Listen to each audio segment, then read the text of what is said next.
আল্লাহ তাআলা নিজেকে পরিচয় করিয়ে দেন এই বলে যে সমস্ত রাজত্ব, সমস্ত শক্তি আর নিয়ন্ত্রণ কেবল তার হাতেই। তিনি সব কিছুর মালিক ও সব কিছুর উপর পূর্ণ ক্ষমতাশালী। এই দুনিয়ার জীবন ও মৃত্যু দুটোই তার সৃষ্টি, আর এগুলো দেওয়া হয়েছে মানুষের পরীক্ষা নেওয়ার জন্য।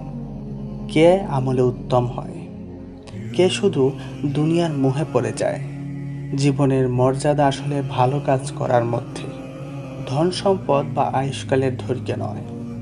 আল্লাহ সাত আসমানকে পরিপূর্ণ ভারসাম্যে সাজিয়েছেন। তুমি যতই খুঁজে দেখো, আল্লাহ সৃষ্টিতে কোনো খুঁত বা বিশৃঙ্খলা পাবে না। বারবার দৃষ্টি ফেরালেও কোথাও কোনো ঘাটতি নজরে আসবে না। বরং সৃষ্টি জগতের প্রতিটি নিয়ম, প্রতিটি ভারসাম্য প্রমাণ করে স্রষ্টার পরিপূর্ণ কুদরত।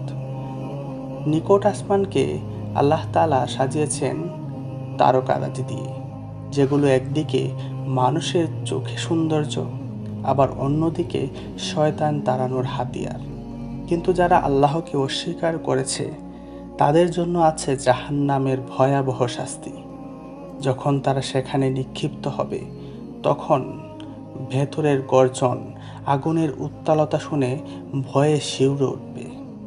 জাহান্নামের আগুন ক্রোধে ফেটে পড়বে, আর প্রহরীরা তাদেরকে জিজ্ঞেস করবে, তোমাদের কাছে কি কোনো সতর্ককারী রাসূল আসেনি?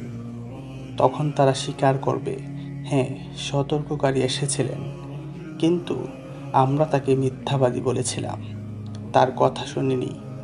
তখন তারা অনুতপ্ত হয়ে বলবে, যদি আমরা মন দিয়ে শুনতাম কিংবা বুদ্ধি খাটাতাম, তবে আজ জাহান্নামের অধিবাসী হতাম না। কিন্তু এখন আর অনুতাপের কোনো মূল্য নেই।